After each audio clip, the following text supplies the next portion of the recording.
धार्मिक भावनाओं का ध्यान रखते हुए एक बड़े फैसले को लेकर है।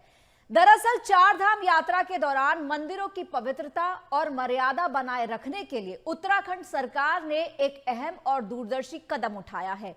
रील और व्लॉग बनाने के नाम पर धार्मिक स्थलों में बढ़ते विवादों को देखते हुए इस साल से बद्रीनाथ धाम, केदारनाथ धाम, गंगोत्री और यमुनोत्री धाम के भीतर मोबाइल फोन को ले जाने पर रोक लगाने का बड़ा फैसला लिया गया है। प्रशासन का मानना है कि इस फैसले से न सिर्फ विवादों पर लगाम लगेगी बल्कि श्रद्धालु भी पूरी श्रद्धा और एकाग्रता के साथ दर्शन कर पाएंगे।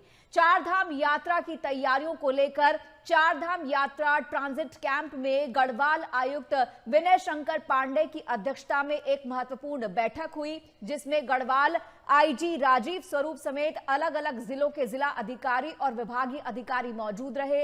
इस दौरान यात्रा व्यवस्थाओं को लेकर कई अहम फैसले लिए गए, जिसमें सबसे बड़ा फैसला यह था कि अब चारधाम यात्रा पर ले जाना अलाउड नहीं होगा मोबाइल फोन, क्योंकि पिछले कई दिनों से अगर हम देखें तो जब से सोशल मीडिया का ट्रेंड बढ़ा है, एक ही चीज देखने में आई है कि धार्मिक स्थलों पर लोग भगवान के दर्शन करने की बजाय व्लॉग बनाते हैं, अश्लील डांस करते हैं, अश्लील रील बनाते हैं और कई बार भक्तों की जो धार्मिक भावनाएं हैं, श्रद्धालुओं की जो धार्मिक भावनाएं हैं वो आहत होती हैं। और ये बहुत अहम फैसला लिया गया है ताकि जो हमारे चार धाम हैं, जिनसे हमारी धार्मिक भावनाएं जुड़ी हैं, जिनके लिए हमारी भक्ति है, वो कहीं ना कहीं निर्विवाद रूप से चलते रहनी चाहिए। उन जगहों की आस्था और मर्यादा बनी रहनी चाहिए। तो चारधाम यात्रा को लेकर प्रशासन का बड़ा फैसला सामने आया है।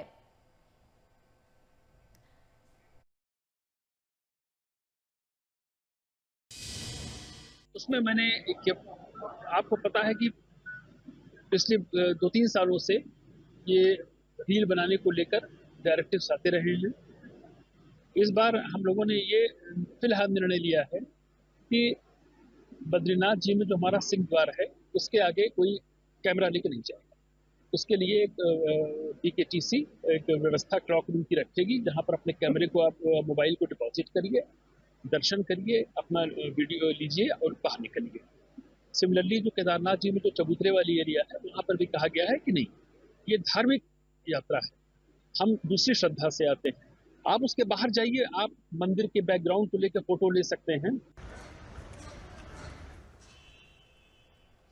और मनीष डंगवाल हमारे साथ हमारे सहयोगी जुड़ रहे हैं। मनीष, इस पूरी खबर के बारे में थोड़ा विस्तार से जानना चाहेंगे। क्या कुछ गाइडलाइंस जो हैं मोबाइल फोन के इस्तेमाल को लेकर के या रोक को लेकर के चारधाम यात्रा के दौरान जारी की गई हैं, उस पर थोड़ा सा प्लीज डिटेल बताएं।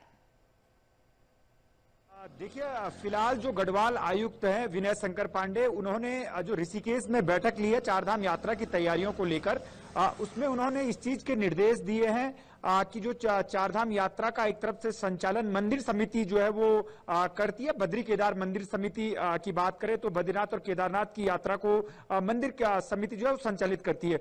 कई बार इससे पहले देखने में आया है कि जो विवादित तरीके के वीडियो रील्स के जरिए हों या फोटो के जरिए हों जो धामों में बनते हैं, उससे सरकार की भी कई बार किरकिरी होती है और मंदिर समिति पर भी कई बार जो है वो सवाल उठते हैं। तो इसलिए इस बार जो गढ़वाल आयुक्त विनय शंकर पांडे हैं, उन्होंने चारधाम यात्रा की जो तैयारियों को लेकर एक बैठक ऋषिकेश में आयोजित की गई थी, उसमें साफ तौर से निर्देश दिए हैं कि जो गंगोत्री, यमुनोत्री या बद्री केदारनाथ धाम है उसमें इस तरीके के कोई रील्स ना बने या इस तरीके के फोटो जो है वो वायरल ना हो जो आस्था के साथ खिलवाड़ हो। पिछले साल आपको याद होगा कि केदारनाथ मंदिर में जो ठीक पीछे एक डीजे को लेकर काफी सवाल उठा था कि जो साउंड था वो डीजे में रात में जो है वो युवा डांस करते हुए नजर आ रहे थे। तो उस समय भी सरकार की खूब किरकिरी हुई थी, मंदिर समिति की किरकिरी हुई थी। ठीक एक ऐसा ही प्रकरण एक कुछ साल पहले एक डॉग को लेकर आया था जो केदारनाथ में नंदी के पास जो है वो वीडियो वायरल हुए थे, फोटो वायरल हुए थे।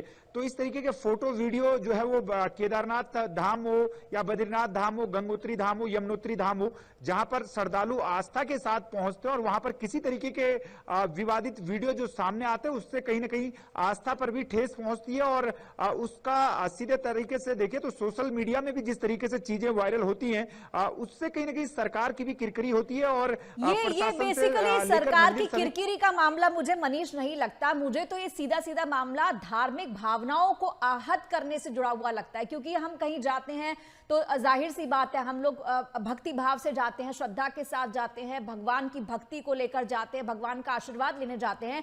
ऐसे में कुछ एलिमेंट ऐसे होते हैं, ऐसे लोग होते हैं जो उस माहौल को खराब करते हैं और वो उस जगह की गरिमा को, मर्यादा को भी भंग करते हैं। ये बताइए, अब जैसा कि हम यहाँ पर सुन रहे थे कि जो बैठक में निर्णय लिए गए, उसमें एक बैठक में निर्णय ये भी लिया गया है कि आप अपना मोबाइल फोन जमा कराएंगे। कहां जमा कराएंगे, कैसे जमा कराएंगे, क्या सुविधाएं रहेंगी? जो अब क्योंकि बद्रीनाथ और केदारनाथ के धाम जो है अब से कुछ ही दिन में खुलने वाले हैं, कुछ ही समय शेष बचा है, तो क्या तैयारियों के साथ जाना चाहिए, किन बातों का ख्याल रखना चाहिए? बैठक में क्या कुछ बिंदुओं पर जो है डिसीजन लिया गया है? बड़ा सवाल यही है क्योंकि 2 साल पहले भी जब इस चीज को लेकर विवाद उठे थे, रील्स को लेकर या फोटो को लेकर जो आस्था को ठेस पहुंची थी, उसके बाद जो मंदिर समिति के पूर्व अध्यक्ष थे अजेंद्र अजय, उन्होंने इस मामले का संज्ञान लिया था और साफ तौर से कहा था कि मंदिर परिसर के 50 मीटर के दायरे में किसी तरीके के कोई फोटो वीडियो शूट नहीं होंगे। लेकिन सबसे बड़ी बात यही है कि आखिर आप मॉनिटरिंग करेंगे कैसे, फोन जमा करेंगे कैसे? अगर केदारनाथ धाम की बात करें, एक दिन में 25,000 श्रद्धालु पहुंच रहे हैं, तो 25,000 श्रद्धालुओं के फोन यदि आप जमा करते हैं तो उसको लेकर मंदिर समिति की क्या कुछ व्यवस्था होगी? सबसे बड़ा सवाल तो यही है।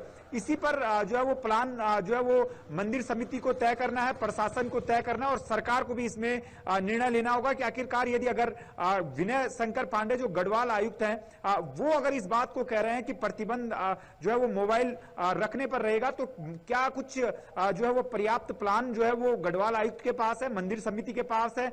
इस पर भी कहीं ना कहीं अब सवाल उठेंगे क्योंकि पहले भी इस तरीके के मामले सामने आए हैं। लेकिन जब श्रद्धालुओं का जो सैलाब है वो धामों में उमड़ता है तो एक एक श्रद्धालु का एक एक फोन आप जो है वो आप अपने पास जो है वो मंदिर समिति रख नहीं पाएगी। ये एक बड़ा सवाल है क्योंकि तो ये कैसे मैनेज होगा? वैसे ये आपसे जानना चाहूंगी, जैसे कि मनीष, मैं खुद भी कई मंदिर जाती हूँ, दर्शन करने जाती हूँ, तो वहां पर इंतजाम होता है, वहां पर सरकारी काउंटर्स भी होते हैं, वहां पर प्राइवेट काउंटर्स भी होते हैं, जहां पर आप अपना फोन जमा कराइए, अपना सामान जमा कराइए, अपने जूते चप्पल जमा कराइए और टोकन ले लीजिए। लेकिन इसमें सरकारी में उतनी स्पेस होती नहीं है, तो क्या ये आउटसोर्स किया जाएगा? किस तरह के इंतजाम प्रबंधन किए जाएंगे? इस बार में कुछ तस्वीर साफ हो पाई है? जो मुझे लगता है जो सरकार का प्लान होगा या मंदिर समिति का प्लान होगा वो ये होगा कि जो मंदिर समिति यात्रा संचालित करती है, बद्री केदार मंदिर समिति के जो कर्मचारी हैं उनको बढ़ाया जा सकता है। मंदिर समिति इसको अपने निर्णय में लेगी और बकायदा उसके लिए काउंटर भी जो है वो धामों में बनाए जाएंगे, क्योंकि धामों में इतनी जगह है भी नहीं कि काउंटर बनाए जाएंगे। लेकिन सवाल इसी चीज को लेकर है कि जब श्रद्धालु जहां से होकर गुजरेंगे, यदि आप एंट्री पॉइंट पर जो है वो श्रद्धालुओं के फोन जमा कर रहे हैं तो कहां पर जो है जब निकासी गेट से आप बाहर आ रहे, क्योंकि दोनों धामों में यही सीन देखने को मिलता है कि जहां से एंट्री होती है वहां से आप बाहर नहीं आते, दूसरे पॉइंट से बाहर आते, तो कैसे जो पॉइंट बनाए जाएंगे जहां पर आप फोन जमा करेंगे, उसको लेकर मंदिर समिति कहीं ना कहीं एक प्लान तैयार करना होगा। और जिस तरीके से कल की बैठक में एक बात सामने आई है कि यात्रा शुरू होने के दौरान भी जिस दिन दौरान डोली धामों में पहुंचती है, केदारनाथ धाम में पिछले साल में मौजूद था, तो जो एक डोली जब केदारनाथ धाम में पहुंचती है तो यूट्यूबरों का एक बड़ा जमावड़ा जो है उस दौरान लग जाता है।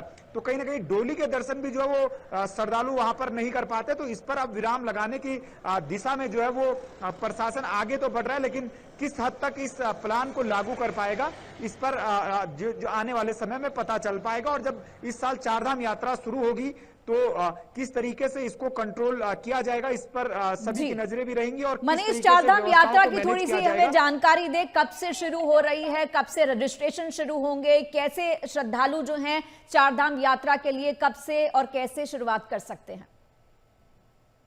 देखिए, अभी जिस तरीके से श्रद्धालुओं के लिए कपाट जो बंद है, शीतकालीन यात्रा उत्तराखंड में चल रही है, अब जिस तरीके से देखे तो शिवरात्रि का जो पर्व आएगा उस पर केदारनाथ धाम के कपाट खुलने की जो है वो तिथि होगी। अक्षय तृतीया का जो पर्व आएगा तो अक्षय तृतीया पर जो है वो गंगोत्री यमुनोत्री धाम के कपाट खुलने की जो परंपरा चली आती है। बसंत पंचमी के मौके पर जो है वो बद्रीनाथ धाम के कपाट खुलने की तिथियों का ऐलान होगा। तो धीरे धीरे जो पर्व अब आएंगे ग्रीष्मकालीन में जब चारधाम यात्रा होगी उसकी तिथियों का जो है वो एक तरफ से ऐलान भी होना शुरू हो जाएगा। संभवतः जो चारधाम यात्रा के कपाट उत्तराखंड में खुलते हैं या तो अप्रैल महीने के मध्य में खुलते हैं या फिर मई महीने के मध्य में खुलते हैं। तो अमूमन जो अप्रैल या मई का महीना जो है वो कपाट खुलने का जो तिथियों का रहता है वो रहता है, लेकिन खास मौकों पर ये तिथियां निर्धारित की जाती हैं। इसीलिए अभी जो चारधाम यात्रा के कपाट खुलने की तिथि है